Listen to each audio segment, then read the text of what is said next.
Good morning साथी, तो स्वागत है आपका मेरे यूट्यूब चैनल में। तो आज हमारे ट्रिप का जो तीसरा दिन है और अभी जो मैंने रात को स्टे करा था वो करा था भुंतर में। तो मेरे बिल्कुल अपोजिट ही, इस नदी के अपोजिट ही है भुंतर का एयरपोर्ट। और आज भाई बाइक की कंडीशन आप देखते हैं भाई, बड़ी बुरी हालत है बाइक की। इतनी बुरी है कि जो इसकी लाइट है वो दिख नहीं रही और इसकी जो चेन है वो भी काफ़ी ज़्यादा सूख चुकी है। तो अभी थोड़ी देर जाने से पहले इसको चेन को मैं ल्यूब कर लूँगा।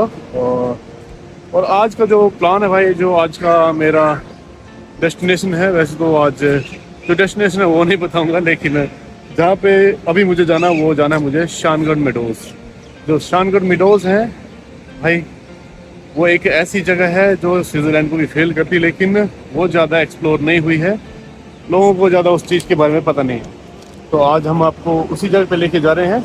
और अभी निकलना है मुझे यहाँ से। अगर मुझे बीच में भूख वगैरह लगेगी तो ब्रेकफास्ट कर लूँगा, अदरवाइज शानगढ़ में आज का ब्रेकफास्ट होगा। तो मैं अभी चेन आपको दिखा दे रहा, बाइक अपनी आपको दिखा देता हूँ। तो ये मेरी बाइक की कंडीशन है भाई, अभी पूरी चेन जो है सूख चुकी है, आप देखते हैं। तो इसको ल्यूब करना है अभी। तो फिलहाल इस चेन को ही ल्यूब करते हैं, बाकी इसकी सर्विसिंग भी ड्यू होने वाली है, क्योंकि जो बाइक है 9000 किलोमीटर से ऊपर चल चुकी है। तो अब इसको ल्यूब करता हूँ और घर में पहुँचने के बाद भाई अगले टूर से पहले इसकी सर्विस करवाना ज़रूरी है। तो चलिए करते हैं स्टार्ट इसकी ल्यूब्रिकेशन।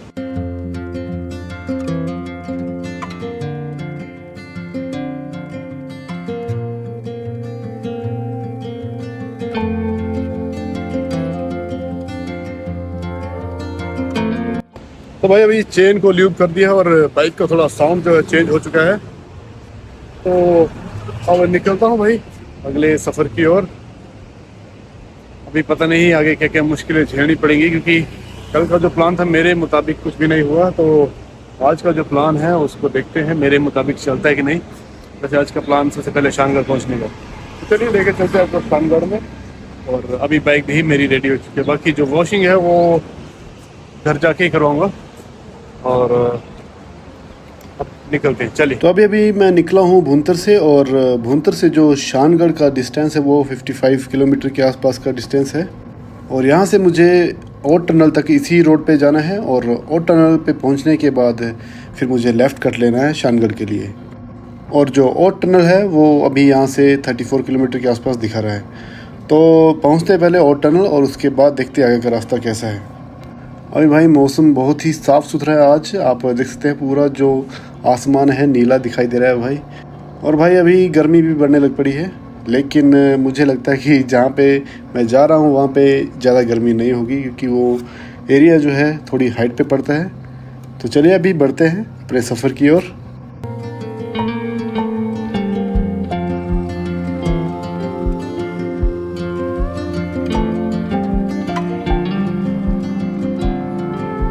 तो यहाँ से जो और टनल है वो रह चुकी है 4 किलोमीटर के आसपास, और और टनल को क्रॉस करने के जस्ट बाद ही मुझे लेना है लेफ़्ट कट, और फिर बढ़ना है भाई शानगढ़ वाले रास्ते में। तो चलिए पहले पहुँचते हैं और टनल पे, और उसके बाद उसको क्रॉस करने के बाद लेते हैं लेफ़्ट कट।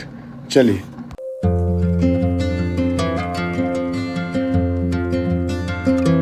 तो ये आ चुकी है अपनी और टनल। साथ ही मुझे लगता है कि हिमाचल की जो सबसे पुरानी जो टनल है यही टनल है।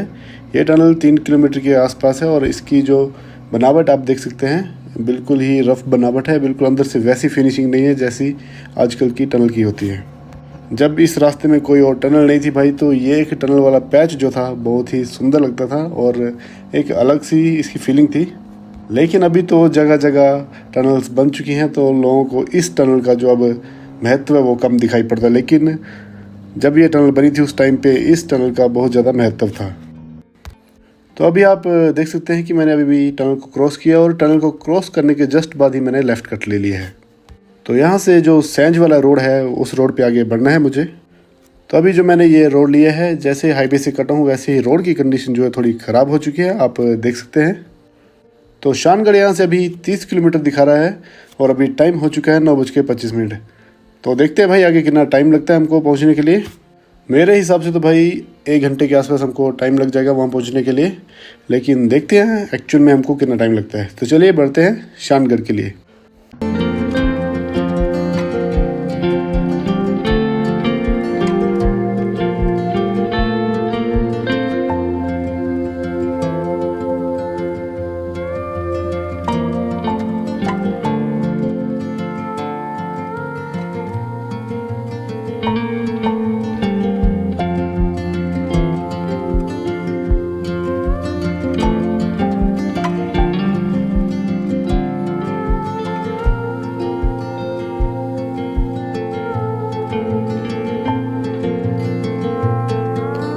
तो और टनल से करीब 20 किलोमीटर चढ़ने के बाद भाई एक कट आया है रास्ते में, और यहाँ से अभी मैंने राइट कट ले लिया है और करीब 9 किलोमीटर के आसपास का ये पैच बचा है और उसके बाद पहुँच जाएंगे हम शानगढ़ में। लेकिन आप देख सकते हैं भाई जैसे ये पैच लगा है ये रास्ता पूरा कच्चा रास्ता है, तो देखते हैं भाई, मुझे लगता है थोड़ा सा ज़्यादा टाइम लग जाएगा इस रास्ते में। तो जैसे जैसे चढ़ाई चढ़ रहा हूँ और टेम्परेचर थोड़ा लो होता हुआ मुझे महसूस हो रहा है, मुझे लगता है ये सारा रास्ता कच्चा ही अभी, पहले पक्का रास्ता था, क्योंकि पक्के रास्ते की निशान है अभी, लेकिन काफ़ी टाइम से यहाँ पे रास्ते की मरम्मत नहीं हुई है मुझे लगता है। तो अभी एक पॉइंट ऐसा है कि जहाँ से बुरांश के फूल जो है वो शुरू हो गए हैं, आप देख सकते हैं, और यहाँ से ये जो रोड है ये टाइल्स वाला शुरू हो चुका है, और यहीं पे सामने एक बोर्ड आया है जिस पे लिखा है कि वेलकम टू शानगढ़। शानगढ़ तो पहुँच गए, लेकिन मेडोज़ कहाँ पे है? ये जो सामने बोर्ड आया है इस पे लिखा है शानगढ़ मेडोज़ 400 मीटर्स। तो भाई जो शानगढ़ मेडोज़ है बस 400 मीटर ही दूर है, मतलब भाई हम पहुँच ही चुके हैं, बस थोड़ा सा और रास्ता रह गया, बस उसके बाद आपको दिखाना है शानगढ़ का मेडोज़। तो चलिए आपको लेके चलते हैं शानगढ़ के मेडोज़ में।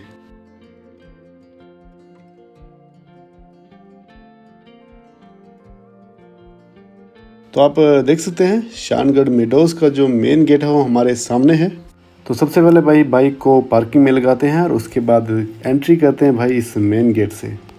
तो भाई अभी कर रहा हूँ इस मेन गेट से एंट्री, और आप देख सकते हैं भाई इस जो शानगढ़ मेडोज़ के गेट पे लिखा भाई संगचुल महादेव मेडोज़, मतलब कि इसका असली नाम जो है मेडोज़ का संगचुल महादेव के नाम पे है, लेकिन ये इलाका है शानगढ़, इसलिए भाई इस मेडोज़ को शानगढ़ मेडोज़ के नाम से भी जाना जाता है। तो दोबारा से गुड मॉर्निंग साथियों, और अभी मैं पहुंच चुका हूं शानगढ़ में। जी हाँ, अभी आपने देख लिया होगा मेन गेट के दर्शन, और भाई मैंने आगे जाके दर्शन कर लिए हैं, आपको भी दर्शन करवा रहा हूँ कि आगे क्या है और कितना खूबसूरत नज़ारा है। हाँ, टाइम हो चुका है 11:15 बजे के आसपास का, और यहाँ पे मैं पहुँच चुका था 10:30 पे, और 15 मिनट मुझे पार्किंग वगैरह ढूंढने में और सामान वगैरह अनलोड करने में लग गए। तो ये जो पॉइंट है भाई, इस पॉइंट के बाद का नज़ारा आपको दिखाता हूँ, एकदम से हालात बदल जाएंगे, जज्बात बदल जाएंगे जैसा नज़ारा।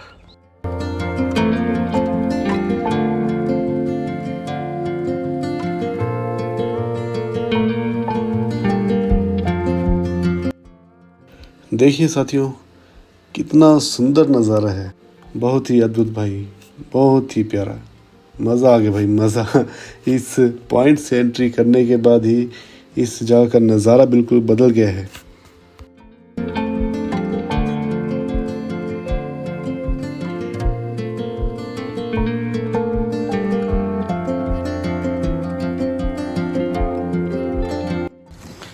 तो साथियों ये जो पूरा मैदान है भाई, ये कितना बड़ा है मैं आपको कैसे बताऊं। अगर आप खजियार वाला और पहलगांव वाला जो घास का मैदान है उसको कंपेयर करेंगे तो ये उन दोनों से ही 3, 4 या 5 गुना बड़ा है आराम से। और इस जगह के बारे में लोगों को ज़्यादा पता भी नहीं है, क्योंकि ये जो पूरा मैदान है भाई, यहाँ के जो लोकल देवी देवता है उनका निवास स्थान है, और यहाँ पे बहुत सी रिस्ट्रिक्शन है। यहाँ पे आप बेल्ट पहन के नहीं जा सकते, यहाँ पे आप खाना नहीं बना सकते इसके अंदर, ना कैंपिंग ना टेंटिंग कुछ कर सकते हैं। बस आप इस एरिया को एंजॉय कर सकते हैं भाई, इस खूबसूरत नज़ारे को एंजॉय कर सकते हैं। तो हम भी इंजॉय करते हैं, आपको भी इंजॉय करवाते हैं। बहुत ही शांत प्लेस है भाई। थोड़ा सा रास्ता ख़राब है, लेकिन जब आप यहाँ पहुँच जाओगे उसके बाद भाई आपकी थकावट उतर जाएगी। तो भाई बहुत ही खूबसूरत, बहुत ही सुंदर, बहुत ही शांत और बिल्कुल नया अनएक्सप्लोर्ड प्लेस है भाई। इस जगह के बारे में मैं कोई ऐसी भी टिप्पणी नहीं करूँगा, क्योंकि ये जो पूरा इलाका है ये देवी देवताओं का निवास स्थान है। और जब तक मुझे इस एरिया के बारे में पूरी नॉलेज ना हो और कुछ भी गलत टिप्पणी करने से अच्छा है कि जो है यहाँ की सुंदरता उसको एंजॉय करें। तो अभी इस इलाके में चलते हैं, थोड़ा ग्राउंड के अंदर चलिए।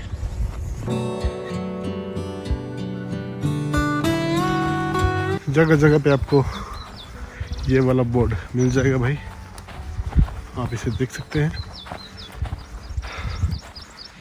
और इस पे एक हिदायत ये भी है, वैसे तो इस एरिया में कैमरा अलाउड नहीं है, लेकिन एक बात और भी उन्होंने लिखी है इस साइन बोर्ड में कि अगर आप वीडियो बनाते हैं, व्लॉग बनाते हैं, तो उस पर कोई भी अगर कोई जानकारी देते हैं, मतलब कि देवी देवताओं से जुड़ी हुई, उसके लिए यहाँ के जो पुजारी हैं, यहाँ के जो मेन लोग हैं, उनसे ही इंफॉर्मेशन लेके आगे शेयर करें। तो ऐसी कोई इन्फॉर्मेशन मैं आपको नहीं शेयर कर रहा हूँ जिससे कि मंदिर या फिर यहाँ से कोई गलत मैसेज जाए। तो अभी आपको यहाँ का नज़ारा बस एंजॉय करने के लिए कहता हूँ।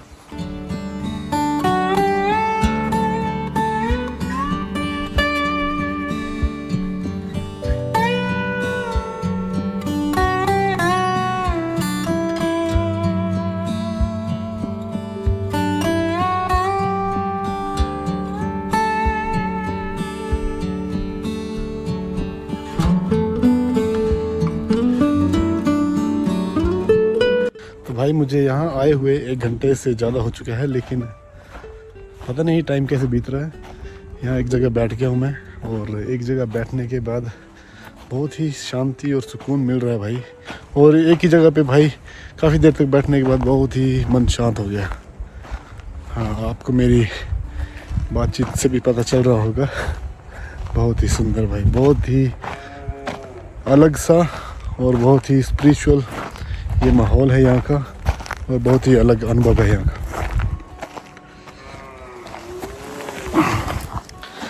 हाँ, तो ये है पीछे भगवान भोलेनाथ जी का मंदिर। यहाँ पे टूरिस्ट हैं पर इतने ज़्यादा नहीं हैं, क्योंकि बहुत से लोग ऐसा सोचते हैं कि हिमाचल या फिर इंडिया में घूमने लायक जगह नहीं है, लेकिन ऐसा नहीं है भाई। अपना इंडिया बहुत ही खूबसूरत है। आप एक बार अच्छे से कोशिश तो करो। अगर हिमाचल में आप आते भाई, और हिमाचल में आकर के अगर आपको शांति चाहिए, सुकून चाहिए, तो मैं आपको बता दूं कि भाई ये जगह बिल्कुल शांत है, बहुत ही डिवाइन यहाँ की फीलिंग है, बहुत ही मज़ेदार अनुभव आ रहा है।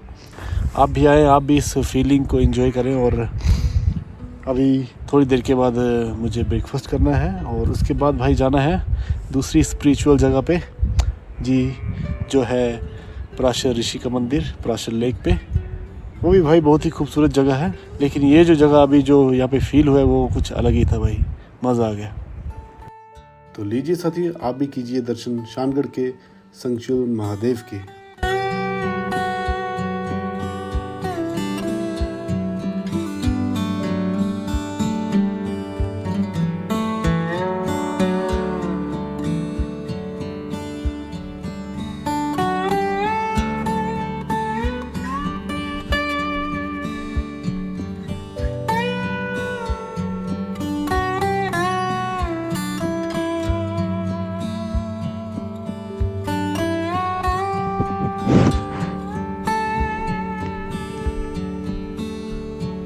तो भाई टाइम हो चुका है 11:45, और अभी तक मैं मंदिर में ही बैठा था इतनी देर तक। कुछ साथी आए हैं जयपुर, दिल्ली, 1-2 जगह और बताई, राजस्थान। तो वहाँ से जो साथी आए थे भाई, उन्होंने मंदिर में भजन किया, और उस भजन को सुनने के चक्कर में और इस जो जगह की शांति को महसूस करने के लिए भाई यहाँ पे मैं पूरा 1-1.5 घंटा बैठ चुका हूँ। तो मज़ा आ गया भाई। तो अभी चलता हूँ मैं ब्रेकफास्ट करने के लिए। और यहाँ से आपको इस ग्राउंड का एक बार और नज़ारा दिखा देता हूँ।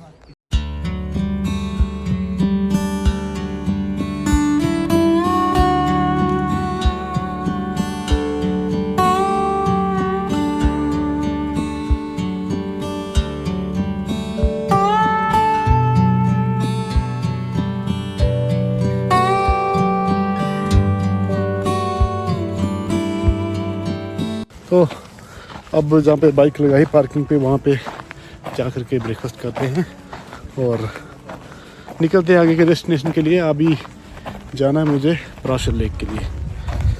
चलिए, बहुत समय यहाँ पे बिता लिया, इतना एक्सपेक्ट नहीं कर रहा था, लेकिन जगह बहुत सुंदर है भाई, मज़ा आ गया।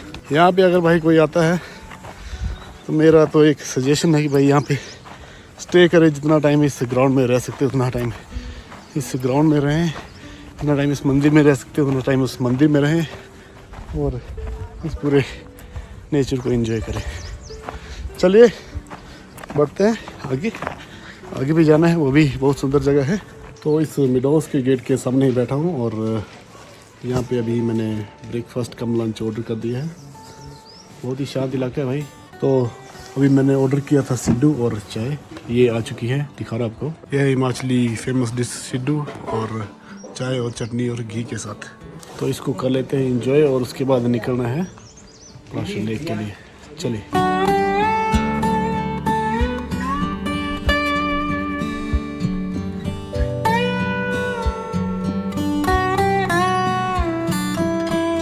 तो भाई सिड्डू खा लिया है और इन्होंने मुझे घी सेपरेट दिया था गर्म करके और खाने का बहुत ही मज़ा आया। ये है चाय बची, अब सिड्डू को ख़त्म कर दी, चाय ख़त्म करनी है। तो बहुत ही ज़्यादा सुंदर ये जगह है और बहुत ही मज़ा है यहाँ पे। तो कैसा लगा आपको ये नज़ारा, मुझे कमेंट में ज़रूर बताएं। तो भाई अब ब्रेकफास्ट हो चुका है, ऑलमोस्ट लंच भी हो चुका है और अब मुझे यहाँ से निकलना है। इस जगह से जाने का मन नहीं कर रहा। अगर इस तरफ आप आते हैं भाई तो थोड़ा समय लेके आए। और अभी टाइम हो चुका है 12:15 और मैंने प्लान करा था कि 12 के बजे यहाँ से निकलना है, लेकिन यहाँ इतना समय लग जाएगा इसका कोई आइडिया नहीं था। और यहाँ पे मैंने काफ़ी ज़्यादा टाइम जो स्पेंड कर लिया और मज़ा आ गया भाई, मज़ा। आप भी अगर ये मज़ा लेना चाहते हो तो भाई एक बार शानगढ़ जरूर आए। चलिए फिर निकलते हैं यहाँ से।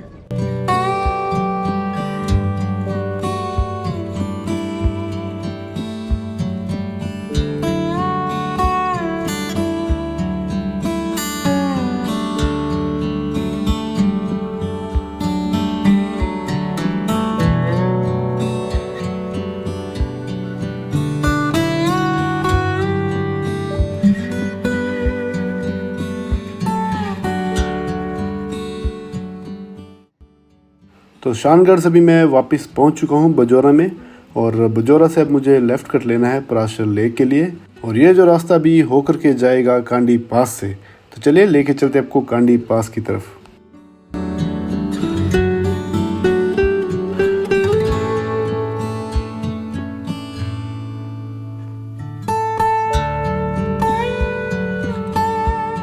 तो साथी अभी पहुंच चुका हूँ मैं कांडी पास में और ये कांडी पास कुल्लू और मंडी डिस्ट्रिक्ट को आपस में जोड़ता है।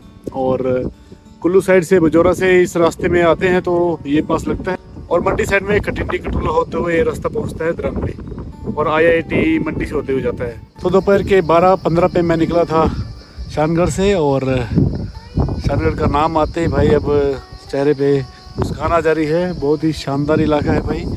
और वहाँ से वो पूरी ऑफ-रोडिंग करने के बाद पूरे 1 घंटे के बाद नीचे टनल के पास पहुंचा और टनल से यहाँ तक पहुँचने में मुझे लगे हैं पूरे 45 मिनट। तो अब बढ़ते हैं पराशर लेक की तरफ। यहाँ से पराशर लेक कुछ ही दूर है, 35-36 किलोमीटर या फिर 40 किलोमीटर दूर है। ये पीछे की तरफ हमारे पड़ता है कुल्लू और इस तरफ हम बढ़ेंगे तो जाएगा मंडी।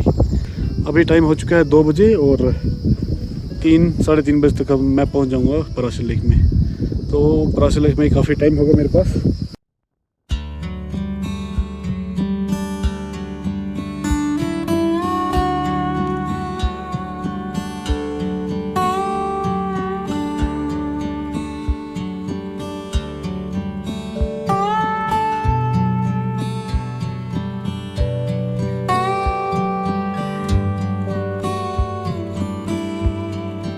तो साथ ही भी मैं कांडी वाला जो पास है वहाँ से निकल आया हूँ और आपको जो आगे का नज़ारा दिख रहा है थोड़ा सा आगे चलने के बाद वो दिखाना चाहता हूँ।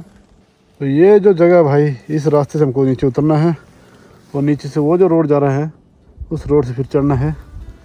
और ये जो सामने वाला पहाड़ है भाई, इस पहाड़ के ऊपर चढ़ना है। और इस पहाड़ में भाई आपको एक जगह दिखा रहा हूँ, ये जो पॉइंट है इसके आगे है पराशर लेक और इसी रोड से हमको चढ़ना है। यहाँ आगे से होकर के ये वाला जो रोड है पूरा घूम के जाएगा भाई, फिर वो ऊपर यहाँ से घूम के फिर इस रास्ते से फिर यहाँ पे पहुँचेगा। तो यहाँ से बहुत ही सुंदर लग रहा है भाई नज़ारा। अब असली नज़ारा आपको ऊपर पहुँच के दिखाते हैं, चलिए। तो भाई एक जगह पे अभी रुका हूँ जहाँ से जो पराशर लेक के लिए रास्ता कटता है और यहाँ से पराशर लेक है 23 किलोमीटर्स। तो बस 23 किलोमीटर रह गया है। हम बड़ी मुश्किल से भाई, इसके लिए मुझे 1 घंटा लग सकता है, उससे ज़्यादा नहीं लगेगा। और पेट्रोल भी खाली होने वाली, टैंकी देखो आवाज़ कर रही है। जो फ्यूल रेंज है भाई वो 109 किलोमीटर दिखा रहा अभी, और पेट्रोल भरवाना पड़ेगा, लेकिन इतना पेट्रोल है कि मैं पराशर लेक जा कर के वापस आ सकता हूँ। तो अब शुरू करते हैं पराशर लेक का सफ़र, चलिए। तो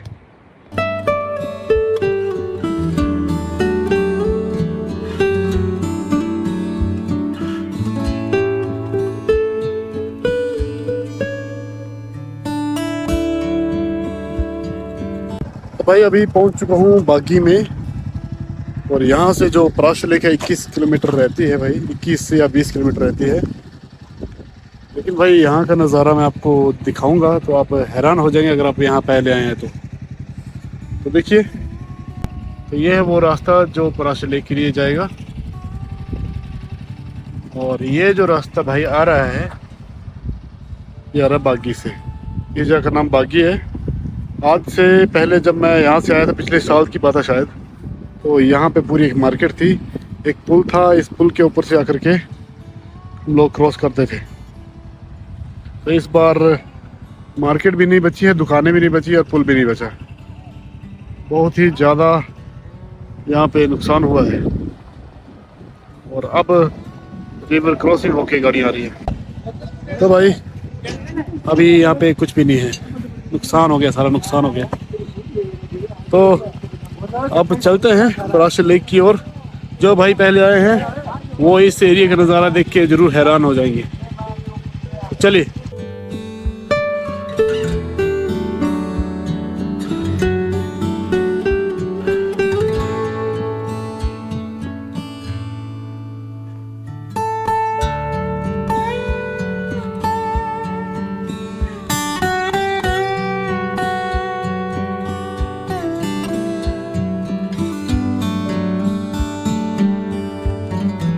तो साथ ही 3:15 हो चुकी है, और अभी मैं पहुंचा हूं पराशर लेक में। और लेक का जो ये एरिया है उसके बाहर बैठा हूं, और मैं अपनी बाइक को दिखाता भाई किस तरीके से इस जगह पे खड़ी है और कैसी दिख रही है। तो ये है भाई बाइक, तो फैन चला है, बाइक की शक्ल देखिए और बैकग्राउंड का व्यू देखिए भाई, क्या मज़ेदार है। अब ये बाइक 5 से 7 मिनट तो लेगी ठंडी होने के लिए और फैन रखने के लिए, क्योंकि बहुत ही खड़ी चढ़ाई और बहुत ही खड़ी उतराई और ऑफ रोडिंग वगैरह पूरी करके आई है। और अब आज के दिन के लिए इसको रेस्ट मिलेगी। आज जल्दी रेस्ट दे दी है 3:30 बजे के आसपास, और अगर थोड़ा आसपास जाना हो तो जाके आऊँगा, अदरवाइज़ बाइक को यहीं पे खड़ा कर दूँगा। तो अभी भी भाई यहाँ पहुँच के मुँह वगैरह धोया है, थोड़ा बाइक को ठंडा किया है, और अब इस एरिया के दर्शन कीजिए। यह पराशर लेक का एरिया सारा, शायद कोई मेला वगैरह था इसलिए यहाँ पे ये तंबू लगे हुए हैं। तो चलिए अभी आपको दर्शन करवाते हैं पराशर लेक और पराशर मंदिर के, चलिए।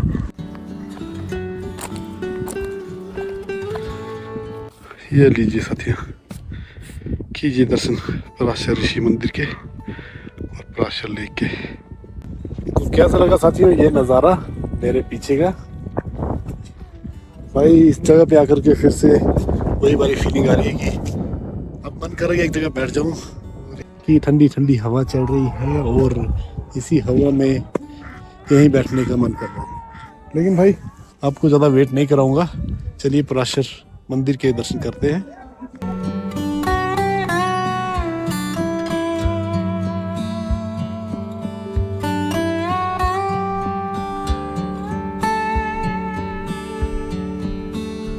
तो साथी अभी मैं पराशर ऋषि जी के मंदिर में ही बैठा हूँ और यहाँ पे जो भाई हैं बैठे पंडित वो है जीवन भाई। उनको मैं जानता हूँ काफ़ी टाइम से, लेकिन वो हर बार भूल जाते हैं तो अभी मंदिर के आपको दर्शन करवाते हैं अच्छे से और भाई से जानते हैं कि यहाँ की हिस्ट्री और यहाँ पे आकर के क्या करें और क्या ना करें। पराशर ऋषि गुरु वशिष्ठ के पोते और महर्षि शक्ति के पुत्र थे। इनके ही बेटे महर्षि व्यास हुए थे जिन्होंने महाभारत की रचना की थी। माना यह जाता है कि बोलते जब महाभारत काल समाप्त हुआ था तो पराशर ऋषि हिमालय के भ्रमण पर निकले थे और यहीं पे आके इन्होंने 63,000 वर्ष ध्यान किया था पराशर मुनि ने। फिर बोला जाता है कि 13वीं शताब्दी में मंडी हिरासत के राजा बाणसेन कोई बहुत बड़े राजा थे मंडी हिरासत के, और उन्होंने यहाँ पुत्र प्राप्ति की मान्यता रखी थी और उनके बेटा हुआ था। उस खुशी में इस मंदिर का निर्माण किया था 13वीं शताब्दी में। लेकिन यहाँ की कुछ जनश्रुति गाथा हमारी कुछ और बोलती है कि किसी 6 महीने के बच्चे ने इस मंदिर का निर्माण किया था। 18 साल इस मंदिर को बनने में लगे थे। जो धरती पे विश्वकर्मा 6 महीने का रूप धारण करके आया था इस धरती पर, 18 साल में मंदिर कंप्लीट हुआ था। ये हमारी यहाँ की जनश्रुति गाथा है। लेकिन 13वीं शताब्दी में बोलते राजा बाणसेन ने इस मंदिर को रेनोवेशन किया था और ये डिस्ट्रिक्ट कुल्लू और डिस्ट्रिक्ट मंडी की अयोध्या माने जाते हैं। पराशर ऋषि के दरबार में एक बहुत बड़ी झील है, लेकिन इस झील के अंदर एक टापू का कुछ घूमता रहता है, लेकिन चलता है महाराज की इच्छा से। जब महाराज की इच्छा होती है तभी घूमता रहता है। कभी झील के उस कोने चला जाता है, कभी इस कोने आ जाता है, कभी बीच झील के बीचों बीच खड़ा रहता है, लेकिन चलता है ये महाराज की इच्छा से। और डिस्ट्रिक्ट कुल्लू और डिस्ट्रिक्ट मंडी के कुल देवता माने जाते हैं महाराज पराशर मुनि जी। और राज परिवार के जो मंडी हिरासत के राजा है आज भी, उनके कुल देवता माने जाते हैं शाही परिवार के। डिस्ट्रिक्ट कुल्लू और डिस्ट्रिक्ट मंडी के जो है मुंडन संस्कार यहीं पे दिए जाते हैं, बच्चों के मुंडन संस्कार यहीं पे। और साल में 3 बहुत बड़े पर्व मनाए जाते हैं। एक पर्व 2 दिन पहले मनाया गया यहाँ पे, जिसको हम बैसाखी बोलते हैं, काशी करके पुकारा जाता है। काशी मेला मनाया गया जिसमें सत्तू का भोग लगाया जाता है महाराज को। डिस्ट्रिक्ट कुल्लू और डिस्ट्रिक्ट मंडी में जो है तब तक फसल नहीं काटी जाएगी तो तब तक महाराज को यहाँ पे भोग नहीं लगा। तो वो पर्व परसों मनाया गया यहाँ पे। परसों के बाद जो है फसल काटनी शुरू हो जाएगी। सबसे पहले पराशर महाराज जी को उसका भोग लगाया गया है यहाँ परसों। और एक 13-14 जून में होता है। 1 अगस्त के आसपास होता है ऋषि पंचमी, वो पराशर महाराज की जन्म तिथि मनाई जाती है। यही हिस्ट्री। तो जीवन भाई आपसे जानना चाहता हूँ कि जो टूरिस्ट यहाँ पे आ रहा है, दूर दूर से आ रहा है, वो किन किन चीज़ों का ध्यान रखें? इस पावन धरती पे आए हैं, सौभाग्य है इस धरती पे आना, सबसे बड़ी बात है ये। तो मैं सभी भक्तजनों का आपके चैनल के माध्यम से सभी भक्तजनों का से निवेदन करना चाहता हूँ जो इस पावन धरती पे आ रहे हैं, यहाँ पे सफाई का विशेष ध्यान रखें। ये धार्मिक जगह है, ये मौज मस्ती का स्थान नहीं है। यहाँ पे दारू शराब इत्यादि ये नशीले पदार्थ जो है यहाँ पे वर्जित है। पहले से लोग पीते नहीं थे, लेकिन ये चीज़ें यहाँ पे नहीं होनी चाहिए। लोग आए, श्रद्धा भाव से आए और श्रद्धा भाव से यहाँ से चले जाए। तो भाई जीवन जी के माध्यम से आपने पराशर ऋषि मंदिर की हिस्ट्री जानी है और पराशर ऋषि की जो जो मान्यताएं हैं वो सब जाना है। और यहाँ पे 3 पर्व बताए हैं भाई ने, अभी मुझे याद नहीं रहा, लेकिन आप चैनल के माध्यम से जान सकते हैं कि 3 पर्व कौन कौन से और किन समय पे यहाँ पे आ सकते हैं आप। तो मैं आपको थोड़ा मंदिर के दर्शन करवा देता हूँ अच्छे से। तो ये है पराशर ऋषि जी का पूजा स्थल और ये है उनकी प्रतिमा।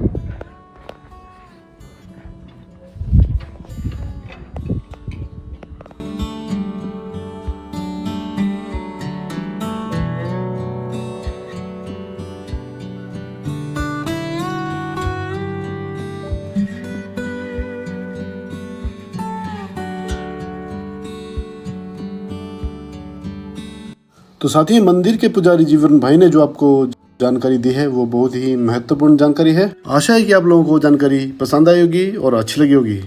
तो भाई जब भी आप इस मंदिर में आते हैं तो उन चीज़ों का ध्यान भी रखें। और भाई अभी मैं मंदिर से थोड़ा ऊपर आया हूँ आप लोगों को एक और शानदार नज़ारा दिखाने के लिए।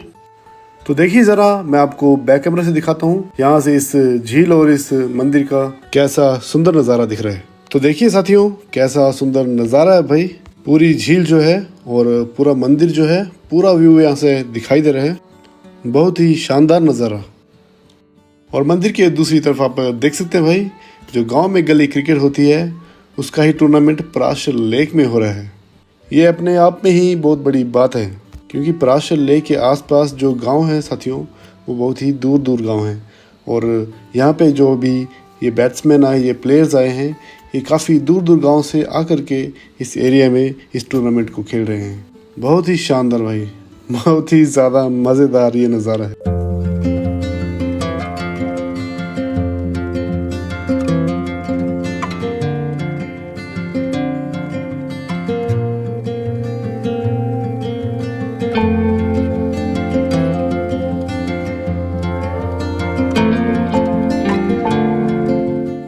तो भाई कैसा लगा यहाँ से आपको इस मंदिर का नज़ारा और इस लेक का नज़ारा? तो अब काफ़ी टाइम हो चुका है और भूख भी बहुत ज़ोर से लग रही है। तो मैंने उस टाइम पे एक सिड्डू खाया था शानगढ़ से निकलते टाइम। तो अब बहुत भूख लगी है और देखते हैं खाने को कुछ मिलता है तो खा लेते हैं, नहीं तो मेरे पास मैगी पड़ी है भाई, मैं मैगी खुद ही बना लूँगा। चलिए। तो भाई अभी काफ़ी टाइम हो चुका है और अभी लंच टाइम हो चुका है। 4:40 हो चुके हैं और अभी तक लंच नहीं किया था। तो अभी ये आ गया मेरे सामने लंच, राजमा चावल, और इसको खा करके बाकी शाम के बारे में सोचते हैं। चलिए। तो साथी अभी लंच भी हो गया है और ऑलमोस्ट डिनर भी हो गया है। तो अपने भाई पराशर लेक के दर्शन कर लिए। आपने आज 2 ऐसी जगह देख ली जिसमें से कि एक जो है बिल्कुल अनएक्सप्लोर्ड है। तो अगर आप भाई पराशर लेक की तरफ आना चाहते हैं तो अभी सीज़न लगा भाई, आप आ सकते हैं। शानगढ़ भी अभी आ सकते हैं। और भाई मेरा आज का प्लान ऐसा था कि मैं इधर कैंपिंग करूंगा, लेकिन और टाइम अभी काफ़ी बच गया, जिसकी वजह से मैं सोच रहा हूँ कि यहाँ रात डालने से अच्छा है कि मैं सीधे घर निकल जाता हूँ, क्योंकि इसके बाद कल का शूट कुछ भी नहीं, कल को कोई प्लान नहीं है, कल घर ही जाना है। तो अभी टाइम काफ़ी है, अगर मैं इधर से निकलता तो 4 साढ़े 4 घंटे में मैं घर पहुँच जाऊँगा। तो अभी टाइम हो चुका है 5:30 के आसपास और अभी मैं निकल जाता हूँ तो 10 साढ़े 10 बजे तक पहुँच ही जाऊँगा। तो क्या करें साथियों, निकल जाएं कि क्या करें? मन मान भी नहीं रहा जाने का और मन हो भी रहा जाने का। तो मेरे हिसाब से निकल ही जाना चाहिए। तो अभी निकलते हैं पराशर लेक से और रात को 10 बजे के आसपास पहुँच जाऊँगा मैं धर्मशाला। चलिए, आपको कैसा लगा ये ब्लॉग भाई कमेंट में लिखें, और ये जगह कैसी लगी ये भी कमेंट में लिखें। चलिए मिलते हैं आपसे नेक्स्ट ब्लॉग में। तब तक के लिए बाय बाय, शुक्रिया, टाटा।